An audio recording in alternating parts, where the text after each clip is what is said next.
We are recording the interview of Ralph Shepard Jr. This interview is being conducted by Jennifer Seavey from Wright State University's Veteran Voices Project. This interview is being recorded at Wright State University in Dayton, Ohio. It is 2:30 p.m. on September 29th, 2017.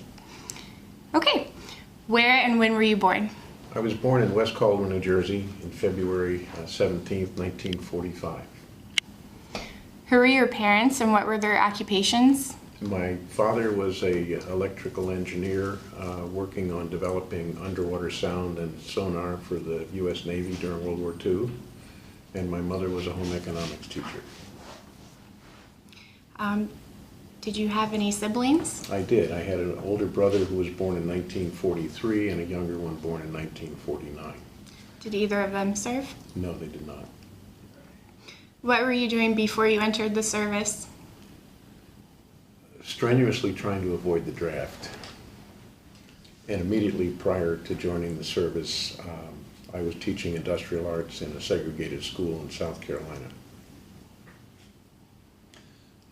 I'd crammed 4 years of college into 6, thought that I might continue my education with a law degree, and had enrolled and gotten set up to attend the University of Florida Law School, and wrote a letter to the draft board asking to extend my student deferment, and they told me that that wasn't going to happen.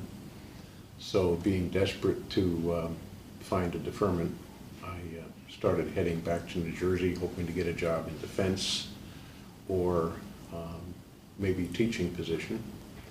And the first morning out of Florida, we came to a fork in the road where Route 17A and 17 split. 17 goes toward Charleston and 17A goes straight north. And my ex-wife and I had to make a decision. Are we going to go see Charleston? Or are we going to go the quickest way to New Jersey? And we chose to go the quickest way. And about an hour and a half later, we approached Summerville, South Carolina, where they were building a brand new high school in a pine grove off to the east side of the road. And the sun was just rising over the trees, and there was mist coming off the ground, and it was very picturesque. And my ex-wife said, I wouldn't mind teaching there at a school like that. And I said, I wouldn't either. Let's see if they have jobs. So we had breakfast and found the superintendent's office, and to make a long story short, within the hour we were both hired on the spot. And I stayed there for 2 years, and in that process met a navigator on C-141s and thought he had a pretty neat job, so I decided I would volunteer and become an Air Force pilot. Okay. So what was a training camp like for you? A real cultural shock. Because I had volunteered and because I had been selected as a pilot, I felt that I was somewhat exceptional, and it was their mission to show me that I was not at all exceptional, and quite to the contrary, extremely common, and not to have a thought on my own. And I had a very difficult time, not so much physically, that was easy, and not so much mentally, because I could handle the academics, but emotionally to recognize that what I thought and all of the things that made me an individual needed to be subordinated to the mission and to the service was quite an adjustment. Where was your training at? My officer training school was at Randolph Air Force Base, at, well, actually the Lackland Air Facility at Randolph Air Force Base. And then following that, I went to pilot training in Columbus, Mississippi. And after that, it was easy. I mean, it was piece cake. You know, once I had the gold bars on my shoulder, they weren't playing with my head quite as much anymore, and it was a lot easier. Do you remember any of your instructors? I remember my OTS flight commander was Captain Timmy. He'd been an Olympic swimmer and was quite a good athlete and a real gentleman, and I certainly aspired to be as professional as he was. I remember several of my instructors from pilot training. Lieutenant Williston was my first T-37 instructor. And then one of my favorite T-38 instructors was Bob Trexler, who was a Canadian exchange officer.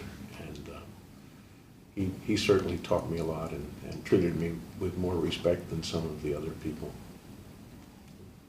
What was your training day? What was your training like? What did your average day? What was that like? Well, I suppose in basic training, officer training, it was no different than anyone else. It was up at 5:30 and get ready for breakfast, fall in for mess, stay in formation, don't eyeball in the chow hall, look at the neck of the guy ahead of you, eat a square meal, keep your mouth shut. And then we became upperclassmen. It was a little better. The academics were more like college. You had a chance to express yourself and to think in a creative problem-solving way in some of the classes, but there was a tremendous amount of information that we had to learn by rote, and I did well with that. I graduated as a distinguished graduate at Officer Training School. So, pilot training was, they called it a year of 53 weeks, and the first part of it was pre-flight and then flight in T-41s, which was a Cessna 172. And then when we moved into the jet training, we would have half a day of academics and half a day of flying. And frequently they were very, very long days. We would, there would be early flying and late flying, and if you were on the early schedule, you might have to get up at 4 o'clock or 5 to be at the squadron by 5 or 5:30 to begin flying when the sun came up. And then you would knock off at noontime and then go to academics in the afternoon and get back home at 4 o'clock. When you're on the late schedule, you would arrive at 7:30 to 8 to attend the academics, then fly in the afternoon and get home at 6 or 7. So, and that was pretty grueling. But we were young and we were in perfect physical shape and able to withstand that rigors. Do you have any flying experiences that you recall that stand out the most? From the training phase? Yes, from training. I remember in the T-37 phase, the wonderfully liberating feeling of realizing that the airplane was not going to suddenly fall out of the sky, that as long as you kept air flowing over the wings, you were going to stay airborne. And even if the jets quit and it got very quiet, you could always glide to a landing. And I think that it was a very freeing, very liberating feeling to realize that it was manageable, and there was no fear of flying after that whatsoever. I mean, I had soloed before I went in the Air Force, so I had flown before, but there was always a little bit of mystery, I think, about how it all worked. And then after having had the academics and actually seeing it in practice and being trained in a very professional way, I finally understood that this was a good, safe profession. Well, sort of safe. Okay. So you said your final training, your pilot school was in Columbus? My basic training, undergraduate pilot training, okay, was in Columbus. Okay, after that, where did you go? After that, I went to Castle Air Force Base in Merced, California, and I spent, well, en route, I went to Land Survival School in Fairchild around Christmas time of 1972. And then we got to Castle in January of 73. Actually, we got there late December, and we watched the B-52 Christmas raids, the arc light, the linebacker 2 raids from the ready room at the squadron, and really cheered to see what the B-52s were doing. But I stayed at Castle until, I believe it was late March, early April of 1973, and I went from there to Homestead Air Force Base for water survival. And then after water survival at Homestead, we drove up to Plattsburgh Air Force Base for my first assignment.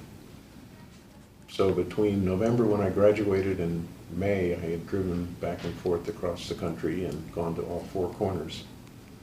And it was a very memorable year. So, okay, going back to Castle, what were your duties there? I was a Copilot trainee in the KC-135, and again, there was, like most Air Force flight schools, there were several weeks, or in some cases several months, of academics, which would talk about the aircraft systems, and then the operational mission and the tactics of the gaining command. And then we would begin flying training, which included flying at all hours, night training and instrument training and contact flying, which is where you learn to land and take off. So. And then you said in Homestead, you mentioned water survival. What is that exactly? Well, in water survival, you not only learn the skills to survive, but they begin to prepare you for some of the mental attitudes. The same with Fairchild, but the survival school is both a technical and a psychological training, where you develop technical skills to help you survive in a hostile environment, to effect a safe rescue so that you can communicate effectively with any rescuers who might be looking for you. In addition, to care for any downed crewmen who may be injured, to form a cohesive force that can work together to effect a rescue.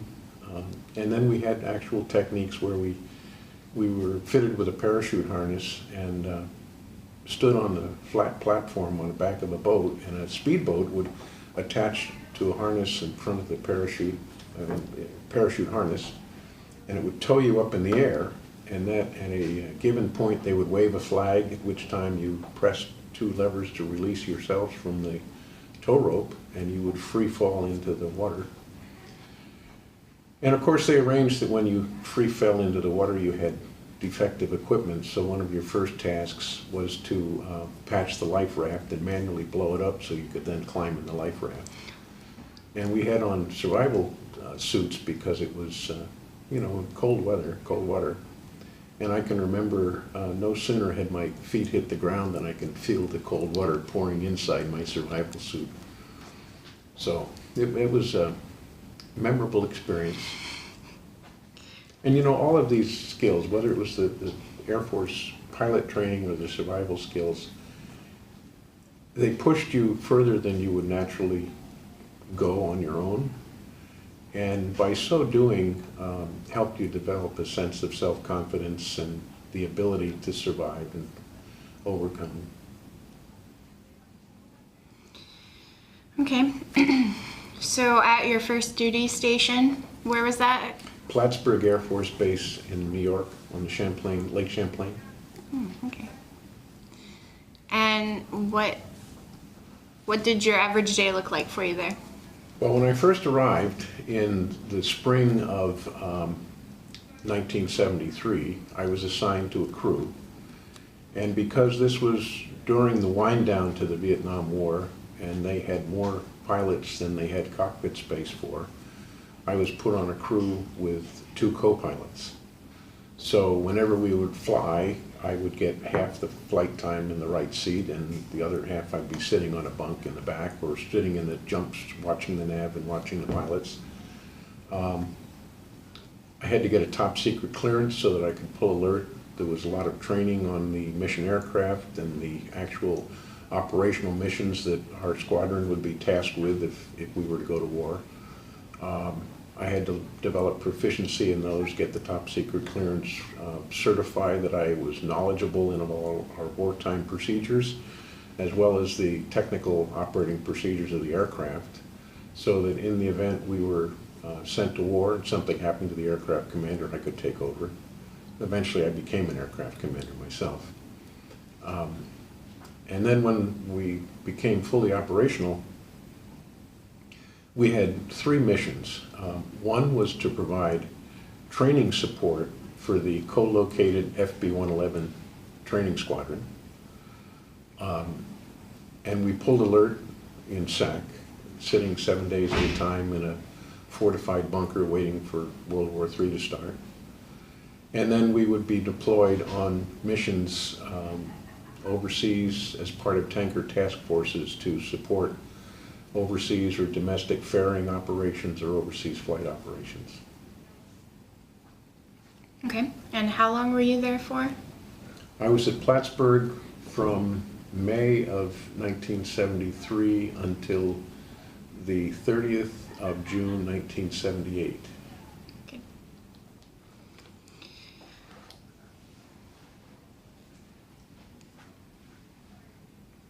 So after your time there, where did you go next? When I went to the Vermont Air National Guard, which was right across the lake, I had read that they were picking up an additional number of EB-57 electrical countermeasures and evaluation aircraft, and that they were going to be needing pilots. So I took the ferry across the lake and talked to them and submitted my papers, and they hired me.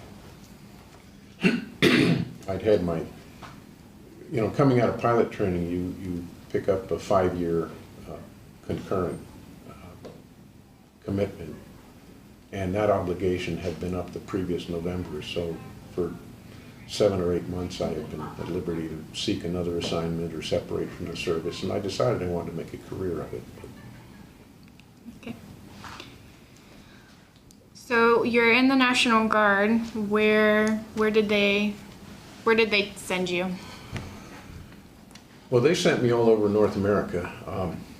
We were the last operational squadron to fly the EB-57. And we had received airplanes from the Kansas Air National Guard when they closed down their operations.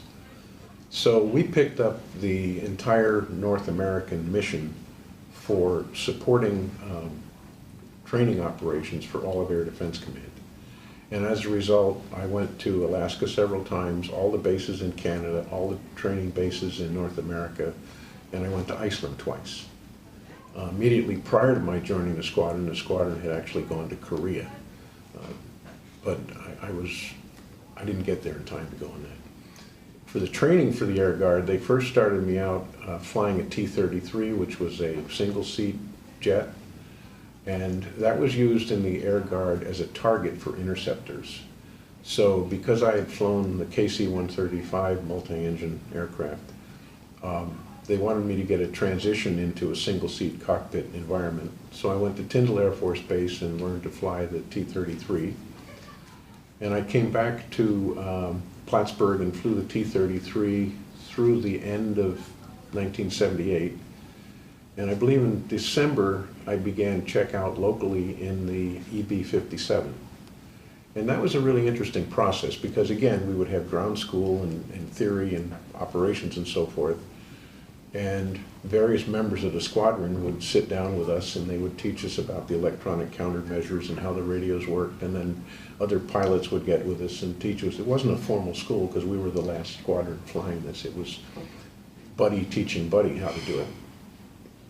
And then for my final checkout, one of the instructor pilots and I jumped in the airplane and we flew across the country and back because we needed to experience entirely different types of flying regimes. And one of the environments that we needed to experience was what they called high, hot, and heavy, because the B-57 had some unusual performance characteristics. And to simulate those, we went to, I think it was Peterson Field in Colorado in the spring, where it was, I don't remember, 6,000 or 7,000 feet field elevation. And we would take off with full fuel and get to experience what the airplane was like at a higher altitude where the air was less dense and very heavy. We also went to Southern California, we went to Florida, we went all the way around the country for about a 2-week trip. And when I came home, I was mission ready. Okay. So after that whole experience, did you go overseas anywhere else? Well, actually, my overseas experience was during my tanker period. I mentioned earlier that we had task forces that would support overseas operations. My first overseas task force was to England. We went to Mildenhall Air Force Base for a month. And then in November of 1974, I was sent to Thailand as part of the Young Tiger Task Force. And we spent 3 months in Thailand. We went to Okinawa on the way, Alaska on the way. I think we spent about 8 weeks in country at Utah Air Base refueling B-52s over the Gulf of Siam and FB-111s and A-7s that were flying over Laos and Cambodia. And then we flew to Guam, and we spent, I think, 3 weeks in Guam. And there we, again, supported B-52s. And then from there we came home.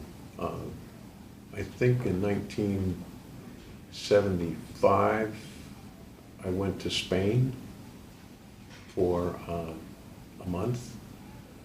And then during that time, we had a little detour where we went into Iran to deliver some aircraft to the Shah of Iran. And that was a very, very unique experience because we weren't allowed to go off base in uniform because they had been assassinating U.S. air attaches downtown. So they made sure that we were in civilian clothes anytime we were off base. And I had several other task forces. I had one to Mildenhall. I had another one to Torrejón, which is near Madrid. I had another one to Saragossa, which is near Barcelona on the eastern coast. And then I think we went back to Mildenhall for another one. So most of my overseas time was with the tanker. And while you were overseas, did you have any opportunities for fun? Oh yeah, we could go to Bangkok and take the canal barges on the Chao Phraya River, and we would. I always ate at the Thai O Club when we were over there because their food was better than the American O Club.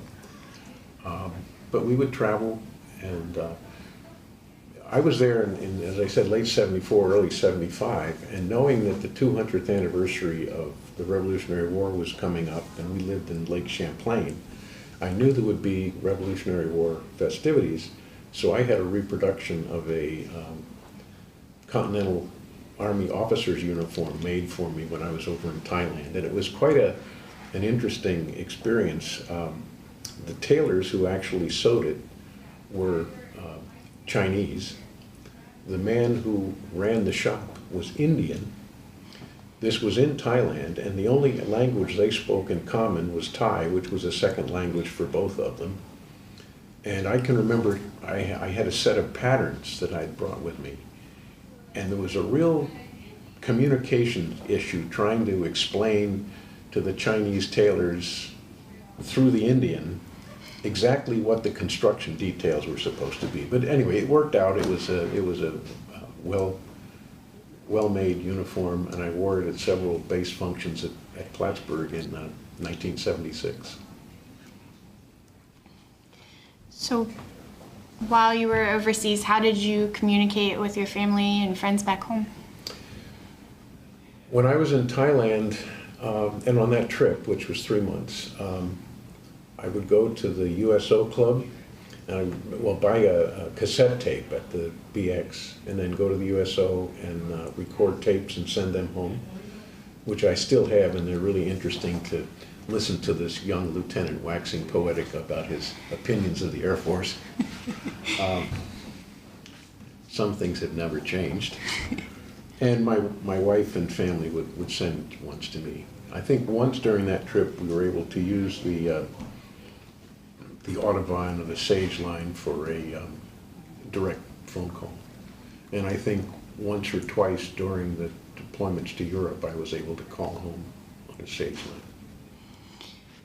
And while you were overseas, did you face any challenges? Well, there were challenges with the culture in some places. You didn't want to offend people. Iceland, it was very difficult to blend in. They weren't particularly fond of American civilians. There was a challenge of being from home and not being near your family. And as an aircraft commander, there was a challenge of managing a crew in a foreign country and keeping everybody motivated and happy. But nothing extraordinary. And did you have any while flying? Well, yeah, I had the most thrilling and frightening experience of my life one time, flying a tanker out of Hickam. We'd gone to an Alaska task force, and shortly after leaving, they told us not to unpack because we were going to be sent to Hawaii. And the reason was, it was December, and my airplane hadn't become cold soaked yet. So, do you want to know what cold soak means? Yes, please. When an airplane is flying and it comes from the lower 48 and goes to Alaska, all of the internal components, let's say when we left Plattsburgh, nothing was colder than 30 or 40 degrees. In Alaska, the temperature was minus 25 or minus 30. So, and because we'd been flying and the heat had been on in the aircraft, by the time we got there, all the systems were still very warm, and the systems began to lose heat during the course of the night, and they wanted our airplane on the minimum, they wanted it in theater for the minimum amount of time, because when an aircraft goes from 40 or 50 degrees to minus 20 degrees, there's constriction, shortening. The stuff is there, just the recall's the problem. Contraction. And sometimes you get leaks in the hydraulic fittings or the fuel lines or the tanks or something, and you spring leaks, and then there are problems to fix it. So they wanted my airplane to go to Hawaii before it got so chilled that they began to have maintenance problems with it. So being prepared for a month-long trip in in Alaska, we were suddenly in Hawaii with nothing but long johns and wool sweaters. And we were supporting a higher headquarters mission, and this required us to take off heavier than normal. And because it was a top secret mission directed by higher headquarters, they didn't want to alert anybody watching us that anything unusual was going on. So therefore, we could not take off before the conventional quiet hours, which were, I think, 7:30 in the morning. And the airplane we were refueling had to be at a site in the Western Pacific across the date line by a certain time. And by taking off late, it meant that we had to fly faster than normal, which meant we used more fuel than normal, all of which meant we had to take off with as much fuel as we could possibly carry. And in this situation, because of the sensitivity of the mission, we were authorized to use EWO performance takeoff data, which means emergency war order. And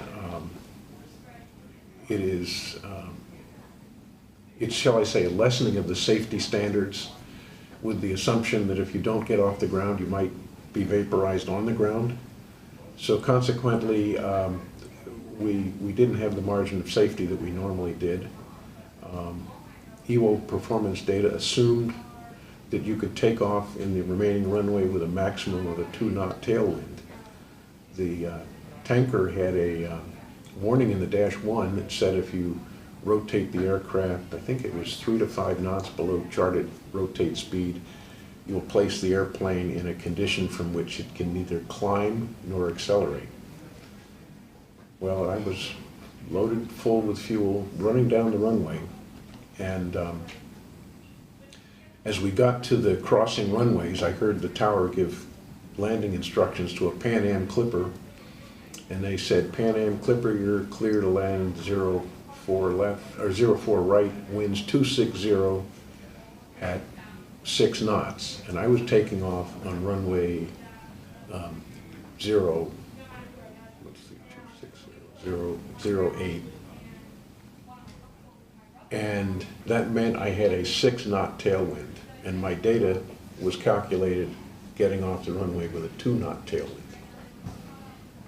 And as I thundered down the runway, I could see the big blocks at the end of the runway coming under the nose, and I was looking at the rotate speed, and we're nowhere near it. And we get into the overrun where the chevrons are coming under the nose, and I'm still not at rotate speed.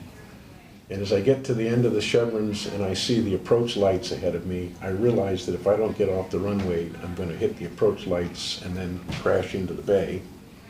So I slowly milk the airplane off the runway. And it wallows into the air, and about this time the navigator says 110 seconds on the water, meaning I have 10 more seconds of water thrust, after which my effective thrust drops by 25%. And we get airborne. About the time the water runs out, I move the flaps from 30 to 20. My co-pilot looks outside and he says, "My God, those sailboat masts are taller than we are." And I said, "Co, take a look ahead, that ain't nothing." Because right ahead of us are the high-rise hotels on Waikiki Beach. And I wasn't sure whether we were going to be able to climb high enough to get over top of them, and I also wasn't sure we had enough altitude to begin to turn to avoid flying into the hotels. Well, about the time when we got the flaps from 30 to 20, we began to pick up a little bit of speed, and then I got them from 20 up to 0.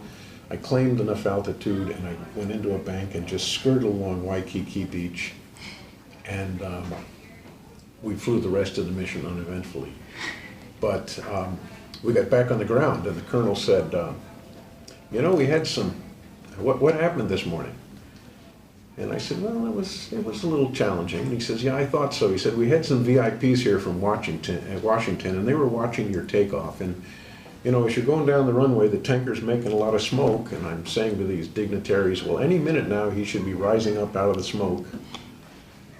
He says, "Yep, any minute now, he should be coming up out of the smoke unless he's in trouble." Oh my God, he must be in trouble. And then finally, I wallowed up out of the smoke. But that is, in my 3,500 hours of flying experience, that was the most memorable mission. Sounds about right. Okay, so when you came back home, did you go anywhere, or is that around the time that you were getting out? Oh no, no, I stayed in for 22 years. I retired after I had 21 years active in the Guard, inactive and in the Guard. And then I separated after 22 because I was inactive for a year before I finally retired. But every time we'd come home, we'd get a couple days off and we'd spend it with the wife and family and try to do something to, you know, reconnect with one another and get back to normal and then get ready for the next time we went away. In the B-57, it was a lot. I mean, in the 3 years I flew the B-57 full time, I was gone at least 1/3 of my time. I think it was 138 days the first year, 127 the second year, and about 118 or 19 the third year. And that really caused a strain on my marriage and led to its ultimate failure, I think.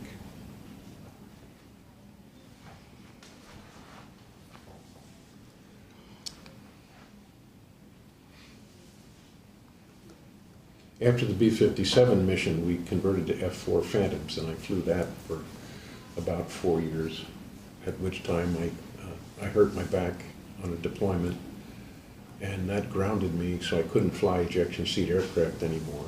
And when the squadron transitioned to F-16s, I went to a job at state headquarters that I retired from as Deputy Commander of Air Operations. What did your average day look like there? Well, my interesting, you know, I was a brand new major on the air staff, lowest ranking man in the room. And we really didn't have a whole lot to do because the headquarters was located right next to the air base. And normally in Air National Guard headquarters, there may be several wings in different locations, so the purpose of the senior staff is to visit the various locations and keep track of them. And in our case, the commanders could frequently do it directly themselves, so we didn't have that much of a mission. So we actually undertook a mission for organizational improvement. And when I first got on the air staff, I listened to the general talk about the recruiting numbers and the strength numbers, and he said, you know, we're only at 94% strength, and this past month we lost 9 and we gained 7. And if you have any names of recruits, get them to the recruiter, because we need to keep our manning up near 100%. Otherwise, the Guard Bureau is going to look at us. And when they come down to reassigning airplanes, we're going to end up with a C-130 or some other trash hauler instead of a fighter, because they're going to feel Vermont doesn't support the Air Guard. So I listened to this for 3 months. And on the 3rd month, I said, sir, why don't we fill the hole in the bottom of the bucket? And the room fell deadly silent, and I thought I was going to lose my job. And they said, Major, what do you mean by that? And I said, well, it doesn't really matter how many we recruit if we continue to lose them in high numbers. Why don't we undertake a staff study to help understand the attrition rate? So we did. And we put together, it was a real mission for us. And we went to the base and we had interviews from top to bottom.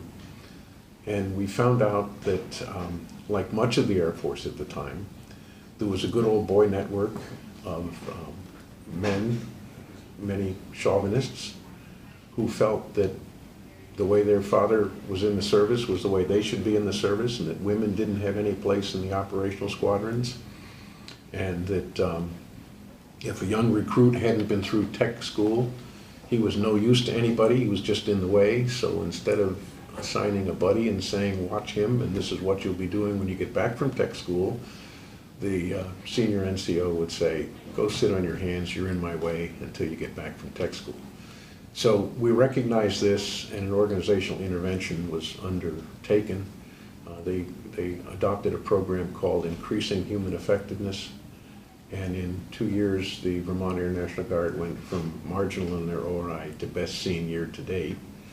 And I think that the turnaround that happened during that period of time in the late 80s, early 90s, is what has now led them to be selected to get the F-35. I mean, it's an entirely different organization than it was when I joined it in the 70s. They're very professional and very proud of their work, and they do a great job, and they treat their people well as well.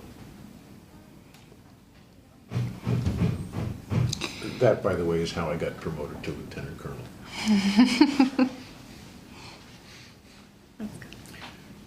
So. Okay.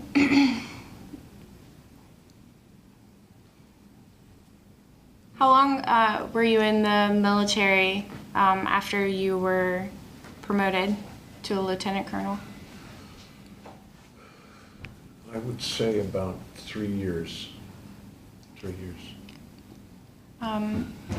Did your duties change much, or No, what I was that actually like? in a lieutenant colonel's position when I was hired on as a major.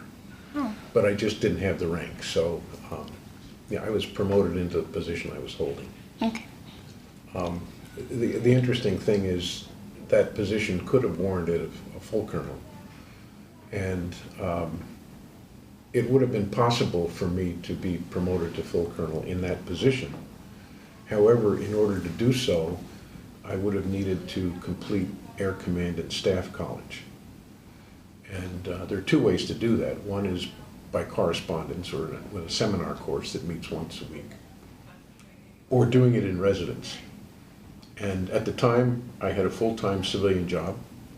I was still flying for the Air National Guard, the C-12, and that meant 4 flying missions a month, plus the drill weekend, and at least 4 flying missions a month, and a full-time job. And I just finished graduate school for my master's.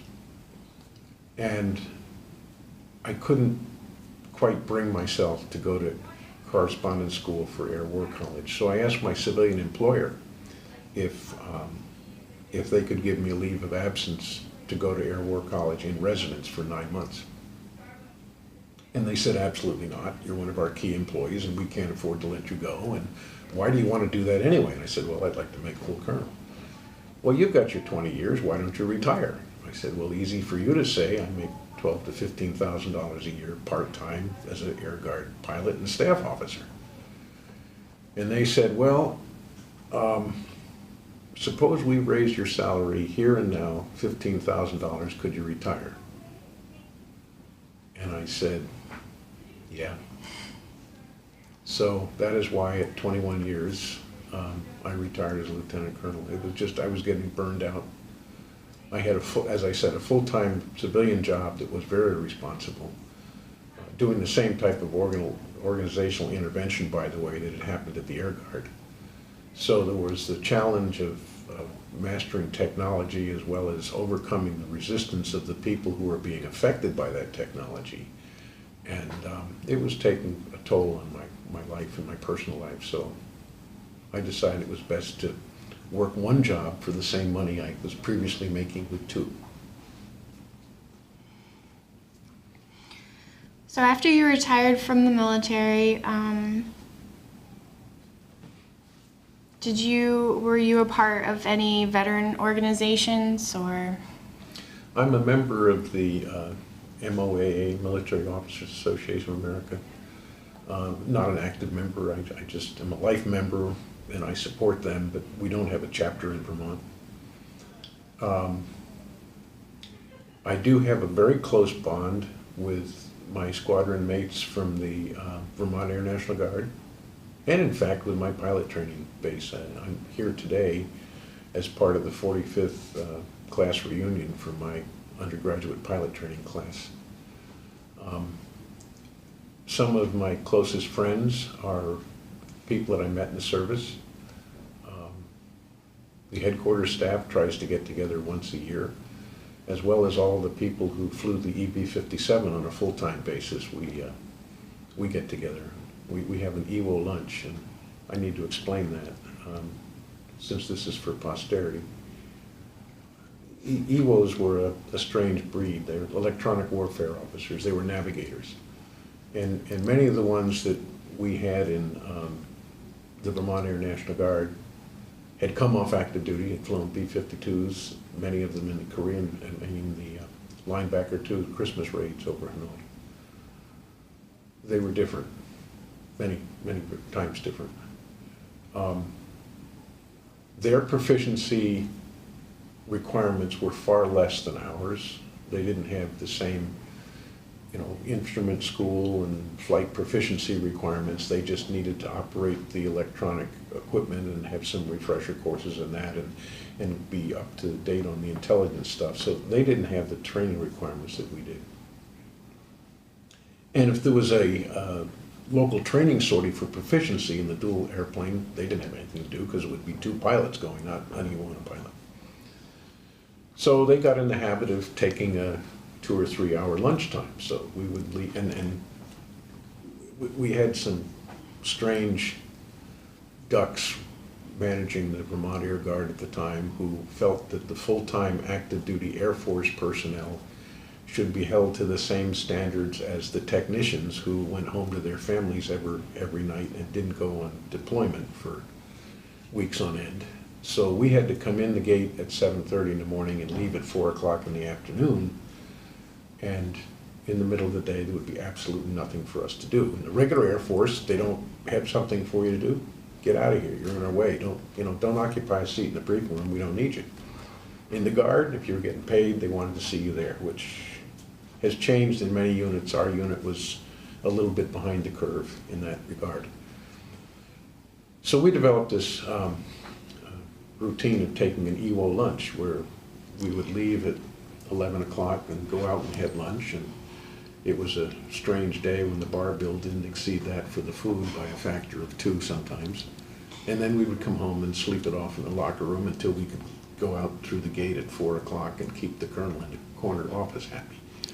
So this EWO lunch has become a tradition, and now we have an annual EWO lunch where all the full-time, the surviving members of the full-time B-57 crew get together, and we meet, have chicken wings and beer, and reminisce and watch how great each has become, and tease one another and remind one another of the crazy things that we did back in our youth.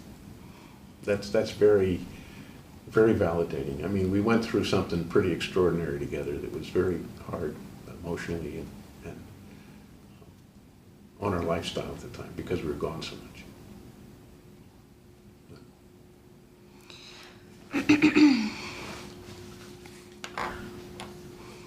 Okay, well, we're going to wind down here. Okay.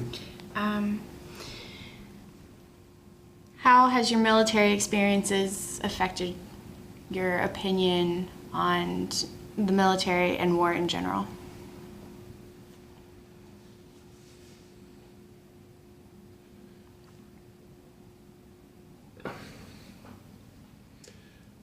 From my personal experience, I used to think that the Strategic Air Command was out of control with over control.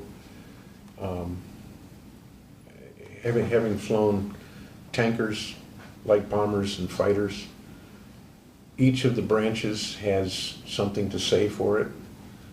I think that giving people more individual responsibility and accountability is better than over-regulating their behavior and their activities. Expect them to act like adults and hold them responsible when they don't, but don't mandate what they can and cannot do all the time. I think that the transition from the early days of my career under the draft system to today, where we're all volunteer and where we're relying more heavily than ever on the Guard and Reserve forces, has resulted in a broken system. From my own experience in trying to get that leave to attend Air War College, it was clear to me that anyone who is in a key position in their civilian employment has their civilian career in jeopardy if their commitment to the Guard frequently takes them on extended deployments. What civilian employer is going to promote someone into a position of increased responsibility if they know once in that position they could lose him for a year because of a deployment? The Guard and Reserve have received better benefits than in my era with retirement. They get more points for service overseas. But somehow it just doesn't seem to compensate. If you're a pilot and you're an airline pilot and the airline gives you time off for an active duty tour, that's one thing. In my case, as a manufacturing executive and pilot, who was there to run the factory when I was on deployment or if I went to Air War College? And I think that is true up and down the rank structure and across business. As we depend more and more on the Guard and Reserve, we either have to offer them better career track progression and better retirement benefits, or we have to limit the amount of time that we deploy them. I think any employer is willing to make a one-time sacrifice for the good of the country. But when you see the same squadron being called up every 2 or 3 years, meaning that in the span of some's working career or Air Guard career, they could spend several years away from their civilian job, I think it's going to limit the pool of people willing to make the commitment to the Guard, and I think that's going to work to the detriment. So I think we need to get that in better balance. If we're going to have as much deployment as we do now, we need to have more active duty people doing it and not rely so much on the Guard, except in a national emergency. Okay. And what message would you like to leave for future generations who will watch this interview? Be proud of your country. Don't be afraid to serve. Don't be afraid to take a risk. They say never volunteer, but some of the most exciting things happen when you volunteer.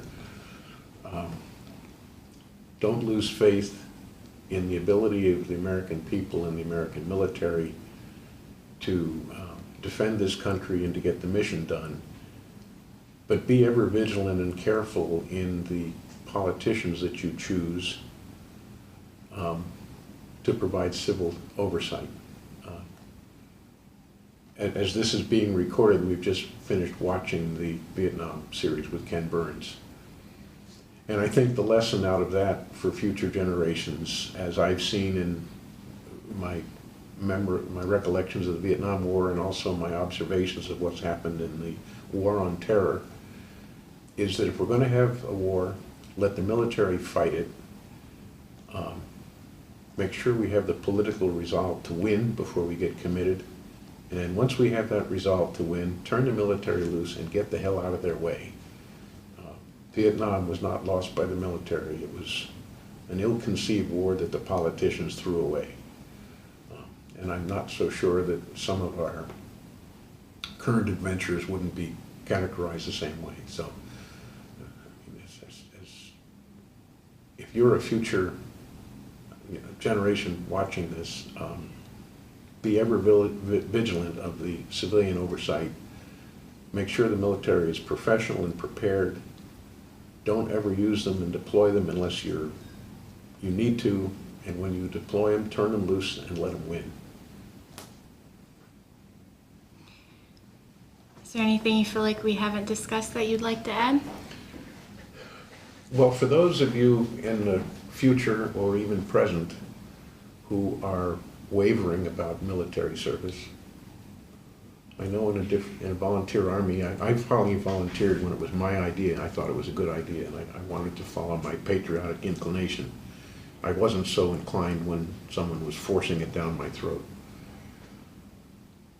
But having made the commitment, the life lessons in the personal development, the experiences, the transfer of military skills to civilian applications are limitless. And as a civilian employer, I can tell you that I've never been disappointed with the performance of a veteran when I've hired them.